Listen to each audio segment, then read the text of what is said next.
ನೋಡಿ, ದಲಿತರಿಗಿಂತ ಅಸ್ಪೃಶ್ಯರಿಗೆ ಮುಜರಾಯಿ ಖಾತೆಯನ್ನು ನೀಡಿರುವಂಥದ್ದು. ದಲಿತ ಸಮುದಾಯಕ್ಕೆ ಮಣೆ ಹಾಕಿದಂತಹ ಒಕ್ಕಲಿಗ ಡಿ.ಕೆ. ಶಿವಕುಮಾರ್ ಕಾಂಗ್ರೆಸ್ನಲ್ಲಿ ಅಸ್ಪೃಶ್ಯತೆ ದಲಿತರಿಗೆ ಮುಜರಾಯಿ ಖಾತೆಯನ್ನು ನೀಡಲಾಗಿರುವಂಥದ್ದು. ಇನ್ನು ಸಿದ್ದರಾಮಯ್ಯನವರ ಹಾದಿಯನ್ನೇ ಈಗ ಅನುಸರಿಸಿದ್ರ ಸಿಎಂ ಡಿ.ಕೆ. ಶಿವಕುಮಾರ್ ಅನ್ನುವಂಥದ್ದು.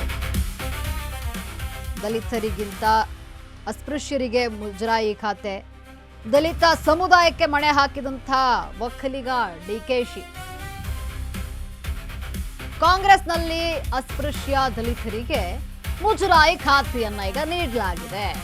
ಸಿದ್ದರಾಮಯ್ಯನವರ ಹಾದಿಯನ್ನೇ ಅನುಸರಿಸಿದಂತಹ ಸಿಎಂ ಡಿ.ಕೆ. ಶಿವಕುಮಾರ್ ಮತ್ತೆ ಕಾಂಗ್ರೆಸ್ ಪರಂಪರೆಯನ್ನ ಮುಂದುವರಿಸಿದಂತಹ ಸಿಎಂ ಡಿ.ಕೆ. ಶಿವಕುಮಾರ್ ಕಾಂಗ್ರೆಸ್ ಎಂದಿಗೂ ದಲಿತ ಪರ ಎಂಬುದು ಮತ್ತೆ ಸಾಬೀತಾಗಿದೆ. ಈಗ ದಲಿತ ಎಡಗೈ ಸಮುದಾಯದ ನಾಯಕ ಕೆ.ಎಸ್. ಬಸವಂತಪ್ಪ ಹಲವು ಕಡೆ ಈಗಲೂ ದಲಿತರಿಗೆ ದೇವಸ್ಥಾನಗಳಿಗೆ ಪ್ರವೇಶ ಇಲ್ಲ ನೋಡಿ. ಈಗಲೂ ಕೂಡ ಅದು ನಡೆದು ಬರ್ತಾ ಇದೆ. ದಲಿತರನ್ನ ಕಂಡ್ರೆ ಸಾಕು ಮೈಲಿ ಗಟ್ಟಲೆ ದೂರ ಹೋಗುವಂಥದ್ದು.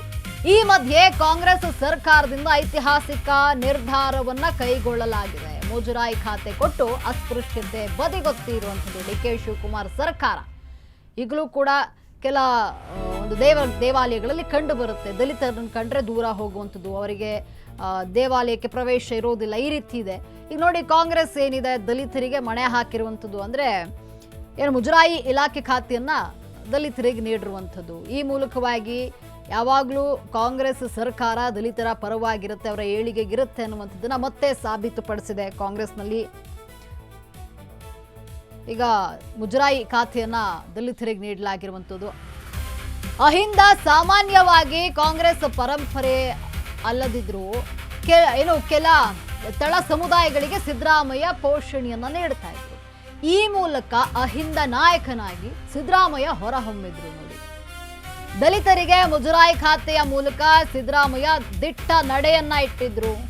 ಈ ಖಾತೆಯನ್ನ ರಾಜಕೀಯ ದಾಳವಾಗಿ ಪರಿವರ್ತಿಸಿದ್ರು.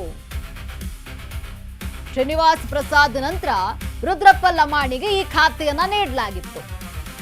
ಇಬ್ಬರೂ ದಲಿತರಿಗೆ ಖಾತೆ ನೀಡುವಂತಹ ಮೂಲಕ ದಿಟ್ಟ ನಿರ್ಧಾರವನ್ನ ಕಾಂಗ್ರೆಸ್ ಕೈಗೊಂಡಿತ್ತು. ಸಿದ್ದರಾಮಯ್ಯ ಸಾಂಪ್ರದಾಯಿಕ ಒಕ್ಕಲಿಗ ಲಿಂಗಾಯತ ಅಧಿಕಾರ ನೆಲೆಗೆ ವಿರೋಧವಿತ್ತು. ರಾಜ್ಯ ರಾಜಕೀಯದಲ್ಲಿ ಸಿದ್ದು ಹೊಸ ಆಯಾಮವನ್ನ ಸೃಷ್ಟಿ ಮಾಡಿದ್ರು.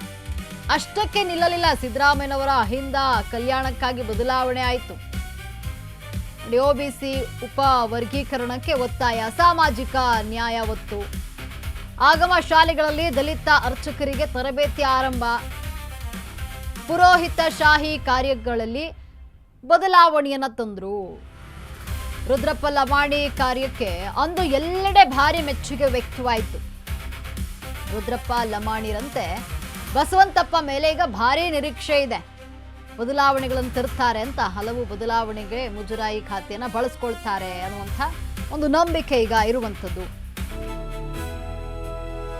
ನೋಡಿ. ಅಹಿಂದ ಒಂದು ಸಾಮಾನ್ಯವಾಗಿ ಕಾಂಗ್ರೆಸ್ನ ಪರಂಪರೆ ಅಲ್ಲದಿದ್ರು ಕೂಡ ಕೆಲ ತಳ ಸಮುದಾಯಗಳಿಗೆ ಸಿದ್ದರಾಮಯ್ಯ ಪೋಷಣೆ ನೀಡಿದ್ರು. ಈ ಮೂಲಕವಾಗಿ ಅಹಿಂದ ನಾಯಕನಾಗಿ ಸಿದ್ದರಾಮಯ್ಯ ಹೊರಹೊಮ್ಮುತ್ತಾರೆ. ದಲಿತರಿಗೆ ಮುಜರಾಯಿ ಖಾತೆಯ ಮೂಲಕವಾಗಿ ಸಿದ್ದರಾಮಯ್ಯ ದಿಟ್ಟ ನಡೆಯನ್ನ ತೆಗೆದುಕೊಳ್ತಾರೆ. ಈ ಖಾತೆಯನ್ನ ಶ್ರೀನಿವಾಸ್ ಪ್ರಸಾದ್ ಅವರಿಗೆ ಕೊಡ್ತಾರೆ. ಅದರ ನಂತರವಾಗಿ ರುದ್ರಪ್ಪ ಲಮಾಣಿ ಅವರಿಗೆ ಖಾತೆಯನ್ನ ನೀಡುತ್ತಾರೆ. ಇದನ್ನ ರಾಜಕೀಯ ದಾಳವಾಗಿ ಪರಿವರ್ತಿಸಿಕೊಳ್ತಾರೆ.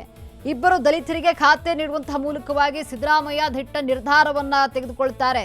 ಸಾಂಪ್ರದಾಯಿಕವಾಗಿ ಒಕ್ಕಲಿಗ ಲಿಂಗಾಯತ ಅಧಿಕಾರ ನೆಲೆಗೆ ವಿರೋಧ ಇತ್ತು.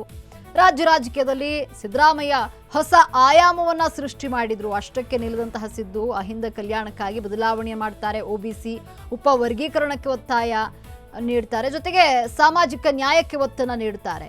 ಆಗಮ ಶಾಲೆಗಳಲ್ಲಿ ದಲಿತ ಅರ್ಚಕರಿಗೆ ತರಬೇತಿ ಆರಂಭ ಆಗುತ್ತೆ. ಪುರೋಹಿತ ಶಾಹಿ ಕಾರ್ಯಕ್ರಮಗಳಲ್ಲಿ ಬದಲಾವಣೆಯನ್ನ ತಂದ್ರು. ರುದ್ರಪ್ಪ ಲಮಾಣಿರಂತೆ ಬಸವಂತಪ್ಪ ಮೇಲೆ ಭಾರಿ ನಿರೀಕ್ಷೆ ಇದೆ. ಈಗ ಅವರು ಕೂಡ ಹಲವು ಬದಲಾವಣೆಗಳನ್ನ ತರ್ತಾರೆ. ಮುಜರಾಯಿ ಖಾತೆಯನ್ನ ಬಳಸ್ಕೊಳ್ತಾರೆ. ಹಲವು ಬದಲಾವಣೆಗಳನ್ನ ತರ್ತಾರೆ ಅನ್ನುವಂಥ ನಂಬಿಕೆ ಇದೆ. ಹಾಗಾಗಿ ಬಸವಂತಪ್ಪನವರಿಗೆ ಈ ಬಾರಿ ಈ ಒಂದು ಮುಜರಾಯಿ ಖಾತೆಯನ್ನ ನೀಡಿರುವಂಥದ್ದು, ದಲಿತರಿಗೆ ನೀಡಿರುವಂಥದ್ದು ಮುಜರಾಯಿ ಖಾತೆಯನ್ನ